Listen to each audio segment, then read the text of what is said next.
Hello, and welcome to the Reality of Herbal Therapy podcast. I'm your host, Jim Applegate, and this month we're talking about bladney. But before we begin, we want to inform you of our disclaimer. Do not feel that by listening to this podcast that we've dispensed medical advice to you or have given you the ability to treat yourself or others with this information. We do not directly or indirectly dispense medical advice or prescribe the use of herbs as a form of treatment for sickness without medical approval. It's not the intent of this podcast to diagnose or prescribe. The intent is only to offer herbal information from the herbalist's point of view, only for your consideration. In the event you use this information without your doctor's approval, you are prescribing for yourself, which is your God-given right. But the publisher and authors assume no responsibility.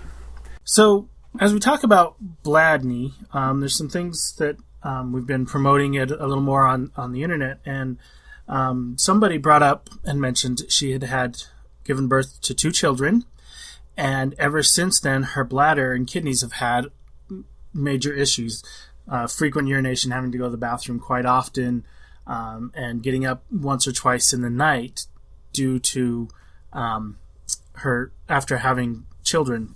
So I kind of wanted to talk a little bit about what bladney does and how it works and how it can help with that. But I also want to talk about some other things that go along with it. And as you know, we love babies. I have 8 children of my own, and Dr. James and Grandma, Papa and Grandma, they had the 11 children, and with grandchildren, and we're just constantly surrounded by babies. So we love babies. In fact, Dr. James quit counting how many babies from infertile couples we had at around 100. And we know there's quite a few more than that. So we love babies and bringing babies into the world and being able to help women achieve a pregnancy, but also have a good pregnancy and success following the pregnancy.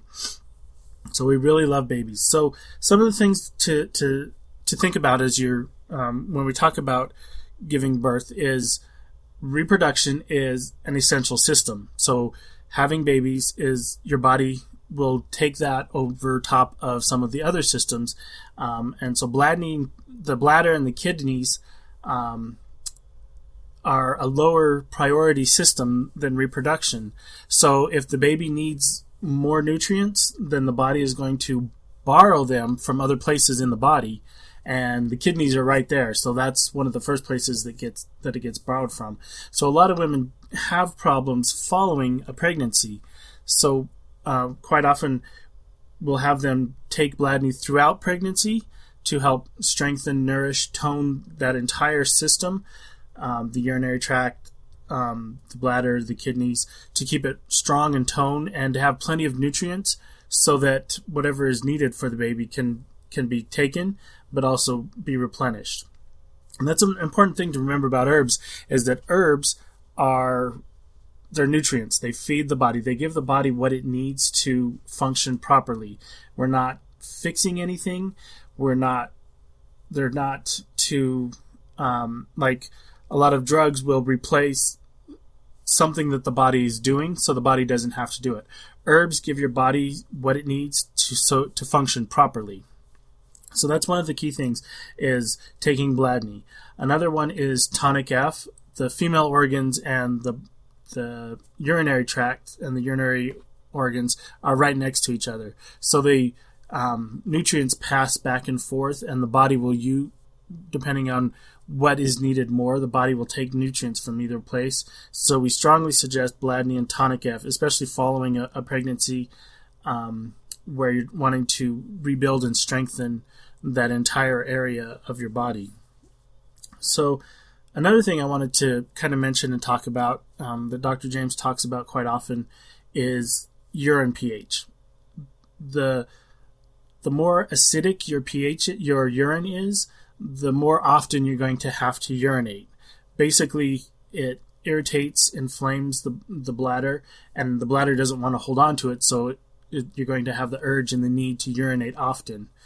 So you want to bring your urine pH down to where it's not irritating to the bladder so that you don't have to urinate often.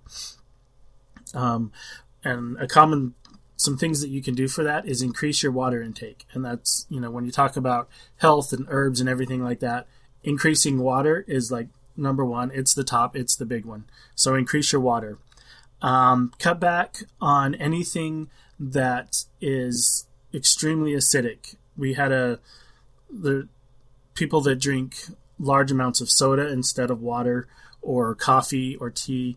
Those tend to raise the pH of the urine and make it much more acidic, and your body is going to want to get rid of that acidic urine faster than if not.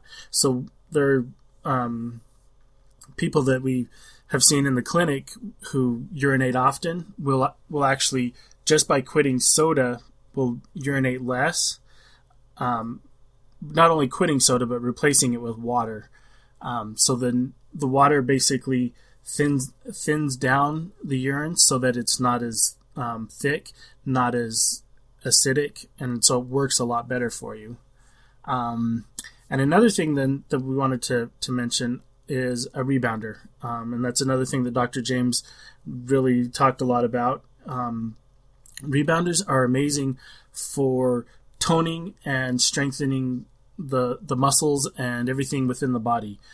Giving birth, it basically stretches out the muscles and puts a lot of strain on the muscles in that area of a woman.